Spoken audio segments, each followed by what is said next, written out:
Hello friends, कैसे हैं आप सब। मेरा नाम है धीरेन शुक्ला और स्वागत करता हूं आप सभी का हेलो धीरेन चैनल में। आज हम सी लैंग्वेज की प्रोग्रामिंग में मेन फंक्शन के बारे में जानेंगे। मेन फंक्शन का कैसे स्ट्रक्चर रहता है, कैसे हम मेन फंक्शन को बनाते हैं, कैसे हम मेन फंक्शन के अंदर स्टेटमेंट्स को लिखते हैं, कैसे वो एग्जीक्यूट होते हैं, इन सभी के बारे में आज हम जानने वाले हैं। तो ज़्यादा देर न करते हुए चलिए शुरू करते हैं।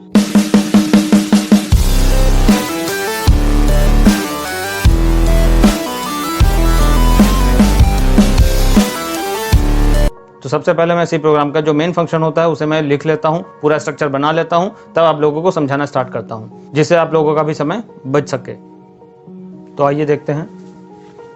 जैसा कि मैं पहले भी आप लोगों को बता चुका हूँ हेडर फाइल्स वाले वीडियो में कि यहाँ पर हम सबसे पहले हेडर फाइल्स को लगाते हैं, जिसमें stdio.h और conio.h हेडर फाइल्स मेंशन हैं। stdio.h से हमारे यहाँ पर printf और scanf फंक्शंस चलते हैं और conio.h से हमारे clr, str फंक्शन और getch फंक्शन चलते हैं। CLR SCR फंक्शन यहाँ पर देखिए लगा हुआ है और getch फंक्शन यहाँ पर लगा हुआ है, जबकि यहाँ पर stdio.h से चलने वाले फंक्शंस printf और scanf, इन दोनों फंक्शंस का यूज यूजर से इनपुट लेने और आउटपुट को प्रिंट करने के दौरान किया जाता है। फिलहाल अभी हम printf और scanf फंक्शंस को बाद में पढ़ेंगे, लेकिन अभी हम देखते हैं कि हमारे प्रोग्राम का स्ट्रक्चर कैसा होता है। दोनों हेडर फाइल्स के डिक्लेरेशन के बाद हमारा मेन फंक्शन आता है। मेन एक प्री डिफाइन या बिल्ट इन फंक्शन होता है जो पहले से बना बनाया है सी में। सी का कंपाइलर जब हमारे प्रोग्राम को एग्जीक्यूट करता है या रन करता है, तब वो सबसे पहले मेन फंक्शन को ढूंढता है। आप जितना भी कोड इस मेन फंक्शन के अंदर लिखते हैं, उतना ही कोड एग्जीक्यूट कराया जाता है या रन कराया जाता है। तो यहाँ पर एक सबसे ज़रूरी बात आ रही है, इसको आप लोग ध्यान करके याद रखिएगा। अक्सर क्वेश्चन आता है या अक्सर क्वेश्चन पूछा जाता है कि सी के प्रोग्राम का एग्जीक्यूशन कहाँ से स्टार्ट होता है। तो आप लोगों को याद रखना है कि सी के प्रोग्राम का एग्जीक्यूशन मेन फंक्शन से स्टार्ट होता है। अब जैसा कि मैंने कहा कि मेन क्या है, एक फंक्शन है जो पहले से बना बनाया है। तो फंक्शन अब क्या होता है, अब कुछ लोगों को तो यही नहीं पता होगा कि फंक्शन क्या होता है। तो फंक्शंस क्या होते हैं, इसके ऊपर डिटेल में मैं वीडियो आगे चल करके बनाऊंगा, तब हम लोग इसके बारे में पढ़ेंगे। लेकिन शॉर्ट में मैं अभी थोड़ा सा समझाना चाहता हूँ कि फंक्शन होते क्या हैं। जब कई सारे स्टेटमेंट्स या कई सारी कोडिंग लाइंस को ग्रुप करके आप एक पैकेट बना लेते हो या बॉक्स बना लेते हो और इस बॉक्स को एक नाम दे दिया जाता है। लेट सपोज कि हमने नाम दिया ABC और नाम देने के बाद इसको कहा जाता है कि ये एक फंक्शन है और फंक्शन की पहचान होती है पैरेंथेसिस से। फंक्शन का जो भी नाम हम देते हैं यहाँ पर, इस नाम के आगे पैरेंथेसिस लगाए जाते हैं। हर प्रोग्रामिंग लैंग्वेज में ये रूल होता है। यहाँ पर सी में एक फंक्शन जब स्टार्ट होता है तो कर्ली ब्रेस स्टार्ट होता है और जब ये एंड होता है तो कर्ली ब्रेस आखिरी में बंद होता है। यही कर्ली ब्रेस हमारे फंक्शन की स्टार्टिंग और एंडिंग को दर्शाते हैं, जैसा कि यहाँ पर मेन में भी स्टार्टिंग एंड एंडिंग हुई है। यूजर द्वारा बनाया गया कोई भी फंक्शन अगर होता है तो उस यूजर द्वारा बनाए गए फंक्शन को एक बार बनाकर रख लिया जाता है। फंक्शन एक बार जब बन जाता है तो यूजर उसे कॉल कर करके यूज कर सकता है, जितने बार चाहे उतनी बार। इसके कॉल कैसे करते हैं, लिखेंगे फंक्शन का जो भी नाम है वो और पैरेंथेसिस लगाएंगे, लास्ट में लगा देंगे सेमीकोलन। सी में यूजर द्वारा बनाया गया कोई भी फंक्शन कुछ इस तरीके से चलाया जाता है, यानी कि एग्जीक्यूट या रन कराया जाता है। यहाँ पर इसको कहते हैं कॉलिंग अ फंक्शन, यानी फंक्शन की कॉलिंग। और जबकि ये जो बनाया है ये पूरा का पूरा, इसे कहेंगे फंक्शन डेफिनेशन।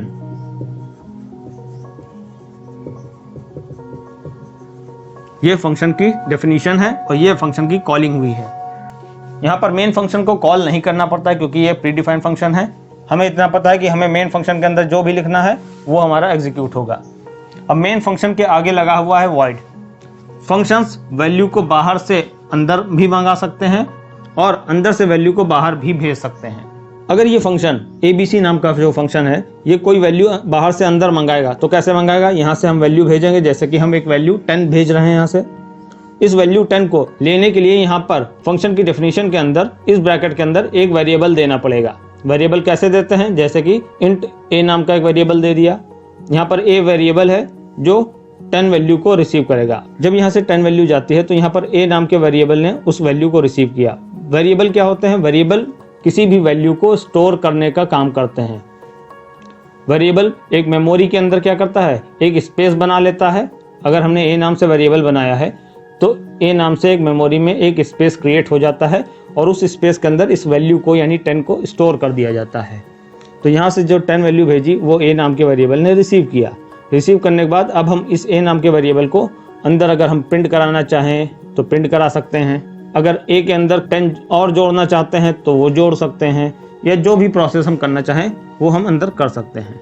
इस प्रकार से बाहर से कोई वैल्यू अंदर भेजी जाती है। और फंक्शन अंदर से वैल्यू बाहर कैसे भेजता है? फंक्शन बंद होने से जस्ट एक कदम ऊपर रिटर्न कीवर्ड का इस्तेमाल करके। रिटर्न एक वर्ड है जो पहले से बनाया है, यानी कि सी लैंग्वेज का एक रिजर्व वर्ड है। यहाँ से हम किसी वेरिएबल को या वैल्यू को बाहर भेज सकते हैं। जैसे कि अगर हम यहाँ पर 20 को बाहर भेजना चाहते हैं तो यहाँ से 20 फंक्शन से बाहर आ जाएगा। जो भी वैल्यू रिटर्न की जाती है या वेरिएबल रिटर्न किया जाता है वो रिटर्न होके जाता कहाँ है, यानी कि बाहर कहाँ जाता है? जहाँ पर उसकी कॉलिंग करी गई है यहाँ पर वापस आता है। तो एक फंक्शन कैसी वैल्यू रिटर्न कर रहा है? उस वैल्यू का जो टाइप होता है जिसको हम डेटा टाइप कहते हैं। ये डेटा टाइप हमें इस फंक्शन के नाम के आगे यहाँ पर लगाना पड़ता है। अब ये डेटा टाइप्स क्या होते हैं?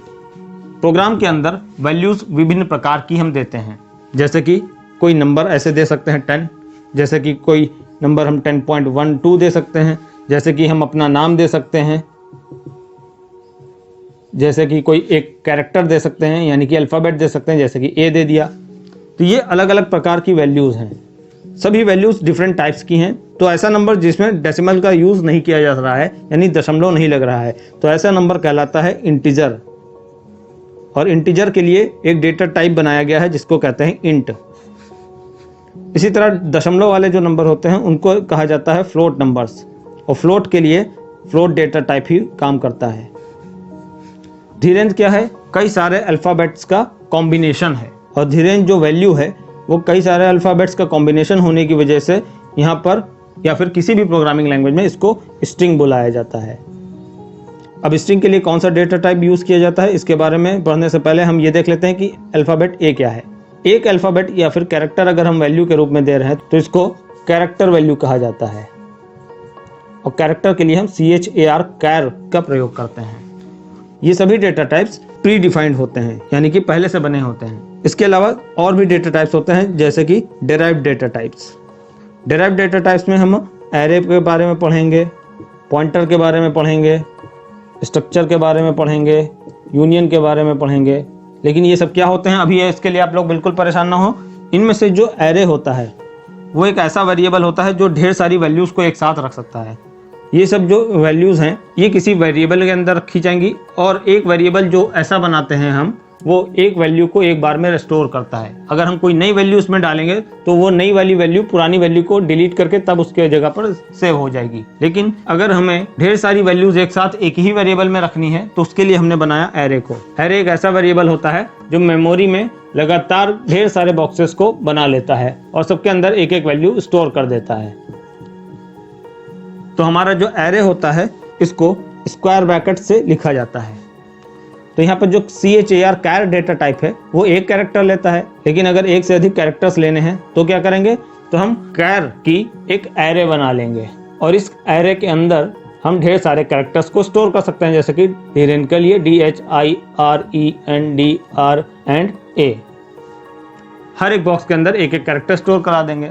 तो कैरेक्टर एरे की हेल्प से हम यहाँ पर स्ट्रिंग को यूज करते हैं। तो कैरेक्टर एरे के लिए हम CHAR कैर लिख करके स्क्वायर ब्रैकेट्स का यूज करते हैं। अगर हम ऐसे लिखते हैं तो ये हमारा स्ट्रिंग का काम करता है। ध्यान रहे, सी प्रोग्रामिंग लैंग्वेज में स्ट्रिंग के लिए स्ट्रिंग नाम का कोई डेटा टाइप नहीं होता, जबकि जावा में स्ट्रिंग का प्रयोग करने के लिए स्ट्रिंग नाम का एक डेटा टाइप या फिर कह लीजिए एक क्लास बनाई गई है। तो ये थे हमारे डेटा टाइप्स, और ये थी हमारी डिफरेंट टाइप की वैल्यूज। अलग अलग डेटा टाइप्स में अलग अलग प्रकार की वैल्यूज को स्टोर कराया जाता है। तो अब बात यहाँ से स्टार्ट हुई थी कि मेन फंक्शन के आगे जो वॉइड लगा है वो क्या है। डेटा टाइप जो कई प्रकार के होते हैं उनमें से एक वॉइड भी डेटा टाइप होता है, और इस वॉइड डेटा टाइप को कहा जाता है नल डेटा टाइप। कोई फंक्शन अगर कुछ भी वैल्यू रिटर्न नहीं कर रहा है लास्ट में, जैसे कि यहाँ पर ये कर रहा था, तो उस फंक्शन के नाम के आगे यहाँ पर हम वॉइड लगाते हैं। हालांकि अक्सर डिफरेंट वेबसाइट्स में और डिफरेंट बुक्स में आप लोगों ने देखा होगा कि यहाँ पर इंट लिखा होता है। अब इंट का मतलब कि ये फंक्शन एक इंटीजर वैल्यू रिटर्न कर रहा है, और जब बुक्स में वेबसाइट्स में पढ़ाया जाता है इंट यहाँ पर, तो यहाँ पर नीचे रिटर्न 0 लगा दिया जाता है। और रिटर्न 0 का मतलब क्या है? हम 0 रिटर्न कर रहे हैं। ये 0 को रिटर्न करके हम कुछ काम नहीं कर रहे हैं। लेकिन अगर यहाँ पर आपको इंट लगाना है तो यहाँ पर रिटर्न 0 लिखना ही पड़ेगा, जबकि इस 0 का कोई काम नहीं है। इस वजह से जब इसका कोई काम ही नहीं है तो हम इसको हटा देते हैं, और इसकी जगह पर हम सीधे वॉइड क्यों ना लगा दें। इसी तरह से अगर एक फंक्शन कुछ भी वैल्यू बाहर से अंदर नहीं मंगा रहा है तो हम ब्रैकेट के अंदर भी यहाँ पर वॉइड लिख सकते हैं। हालांकि यहाँ पर वॉइड लिखना कोई ज़रूरी नहीं है। आगे बढ़ते हैं और देखते हैं मेन फंक्शन के अंदर। जब मेन फंक्शन के अंदर आते हैं तो सबसे पहला काम हम वेरिएबल्स को डिक्लेयर करना करते हैं। अपने मेन फंक्शन के अंदर यानी कि प्रोग्राम में जितने भी वेरिएबल्स का इस्तेमाल हम करने वाले हैं आगे चलकर, उन सभी वेरिएबल्स को हमें सबसे पहले यहाँ पर डिक्लेयर करना पड़ता है। ये कैसे करते हैं ये हम वेरिएबल्स वाले वीडियो में जानेंगे। वेरिएबल को डिक्लेयर करने के बाद यहाँ पर अगले काम होता है स्क्रीन को क्लियर करना, ताकि हमारा जो प्रोग्राम को चलने के बाद आउटपुट प्रिंट हो उससे पहले जो पुराना आउटपुट प्रिंट किया गया होगा उसे डिलीट कर दिया जाए। तो हमारा प्रोग्राम जब चले तो सबसे पहले स्क्रीन को क्लियर कर दे, उसके बाद सारी प्रोसेसिंग वाला काम हो और आउटपुट प्रिंट करके दे। तो हमें एक क्लियर स्क्रीन पर, साफ सुथरी स्क्रीन पर आउटपुट हमारा प्रिंट होकर के दिखेगा। ये भी ऑप्शनल है, अगर आप CLR SCR फंक्शन का प्रयोग यहाँ पर नहीं कर रहे हैं तो आपका जो आउटपुट प्रिंट होगा उसके पहले पुराना आउटपुट भी प्रिंट होकर के आ रहा होगा। स्क्रीन क्लियर होकर के नहीं आएगी बस, और कोई अंतर नहीं है। CLR SCR फंक्शन को यहाँ पर हमने क्या किया है, कॉल किया है। CLR SCR फंक्शन कहाँ पर बनाया होगा, वो conio.h फाइल के अंदर बना हुआ होगा, यानी कि उसकी डेफिनेशन conio.h फाइल के अंदर दी गई होगी। और जब हम उस फाइल को अपनी इस प्रोग्राम के साथ इंक्लूड कराते हैं तो उस फंक्शन की ज्वाइनिंग हमारे इस प्रोग्राम वाली फाइल के साथ हो जाती है। अब जब यहाँ पर हम कॉल करते हैं तो इसकी डेफिनेशन इस फाइल के अंदर से चल जाती है। तो यहाँ पर हमने स्क्रीन को क्लियर करने के बाद अब हम यूजर से इनपुट ले रहे हैं। प्रोग्राम को चलने के बाद अगर हम चाहते हैं कि प्रोग्राम हमारा चलने के बाद यूजर के सामने एक मैसेज आए कि एंटर योर नंबर या एंटर योर नेम, ऐसा कोई मैसेज जाए और यूजर कोई वैल्यू दे, वैल्यू लेने के बाद हम उसके ऊपर प्रोसेसिंग करें, ऐसा करने के लिए हमें यूजर इनपुट करना पड़ता है। यूजर इनपुट कैसे करते हैं ये भी हम आगे चल करके देखेंगे। फिलहाल अभी हम मेन फंक्शन के अंदर क्या प्रोसीजर रहता है, कैसे कैसे स्टेप्स रहते हैं प्रोग्राम को बनाने के लिए, इसके बारे में जान रहे हैं। तो यूजर से इनपुट लेने के बाद अगला काम होता है प्रोसेसिंग स्टेटमेंट। प्रोसेसिंग स्टेटमेंट का मतलब यूजर ने जो इनपुट देना था वो तो दे दिया, अब यूजर से जो इनपुट के रूप में हमने वैल्यूज को लिया है उनके ऊपर प्रोसेसिंग करेंगे। उनको घटाना है, जोड़ना है, गुणा करना है, भाग करना है, या फिर जो भी मॉडिफिकेशन करना है वो हम मॉडिफिकेशन करेंगे, उसको कहते हैं प्रोसेसिंग स्टेटमेंट्स। जो भी मॉडिफिकेशंस कर ली हैं, फाइनली हमारे पास आंसर आ चुका है, तो अब हम आंसर को प्रिंट करने का काम करेंगे ताकि हम यूजर को स्क्रीन पर आउटपुट प्रिंट करके दिखा सके कि अब प्रोसेसिंग करने के बाद हमारा आंसर इतना आया है। तो उसको कहते हैं प्रिंटिंग आउटपुट, आउटपुट को प्रिंट करके दिखाना। उसके बाद get.ch फंक्शन में पहले भी बता चुका हूं कि टर्बो C++ में प्रोग्राम आउटपुट जब प्रिंट होता है तो आउटपुट प्रिंट होकर के तुरंत स्क्रीन से हट जाता है। तो हमारी कंसोल स्क्रीन प्रोग्राम का आउटपुट प्रिंट करके तुरंत स्क्रीन से हट जाती है, और उस कंसोल स्क्रीन को रोक कर रखने के लिए हम लगाते हैं get.ch फंक्शन। get.ch का मतलब होता है एक कैरेक्टर स्क्रीन से इनपुट के रूप में लेना। कंसोल स्क्रीन से यूजर क्या करेगा, एक कैरेक्टर प्रेस करके एंटर की प्रेस करेगा, तो वो जो कैरेक्टर यूजर ने दिया है उसे हम मेमोरी में सेव कराने का काम करते हैं इससे। लेकिन यहाँ पर लास्ट में get.ch फंक्शन लगा करके हम अपने प्रोग्राम को स्क्रीन पर रोकने का काम करते हैं। इससे क्या होता है कि जब हमारा प्रोग्राम चलता है तो सारे स्टेटमेंट्स को एग्जीक्यूट करने के बाद फाइनली हमारा प्रोग्राम यहाँ पर get.ch फंक्शन लगा होने की वजह से रुक जाता है और ये सोचता है कि यूजर अभी एक कैरेक्टर इनपुट के रूप में देने वाला है। लेकिन असली मकसद हमें एक कैरेक्टर इनपुट के रूप में देना नहीं होता है। असली मकसद हमारा होता है कि हम अपने आउटपुट को देख लें, स्क्रीन को होल्ड करके रखें ताकि हमारा आउटपुट क्या आया है ये हम देख सकें। तो ये था हमारा C का मेन फंक्शन। हमने आज देखा कि मेन फंक्शन में हम किस प्रकार से स्टेटमेंट्स को लिखें, स्टेटमेंट्स को लिखने का क्या प्रोसेस होगा, किस सीक्वेंस में हम अपने स्टेटमेंट्स को लिखेंगे मेन फंक्शन के अंदर ताकि वो सही से आउटपुट को प्रिंट कर सकें। उम्मीद करता हूँ मेन फंक्शन के अंदर जो भी सीक्वेंस बताया है मैंने स्टेटमेंट्स का वो आप लोगों को बहुत अच्छे से क्लियर हो गया होगा। अगर आप लोगों को अभी भी कुछ समझ में नहीं आया है या किसी भी प्रकार का कोई क्वेश्चन है तो आप लोग कमेंट सेक्शन में कमेंट करके मुझे ज़रूर बताएं। मैं पूरी कोशिश करूंगा आप लोगों के सभी सवालों का जवाब देने की। वीडियो अगर पसंद आई हो तो लाइक एंड शेयर करना ना भूलें, एंड चैनल पर नए हो तो चैनल को ज़रूर सब्सक्राइब करें। अपना ढेर सारा ख्याल रखिए, बहुत जल्द मिलते हैं नेक्स्ट वीडियो में, तब तक के लिए थैंक यू।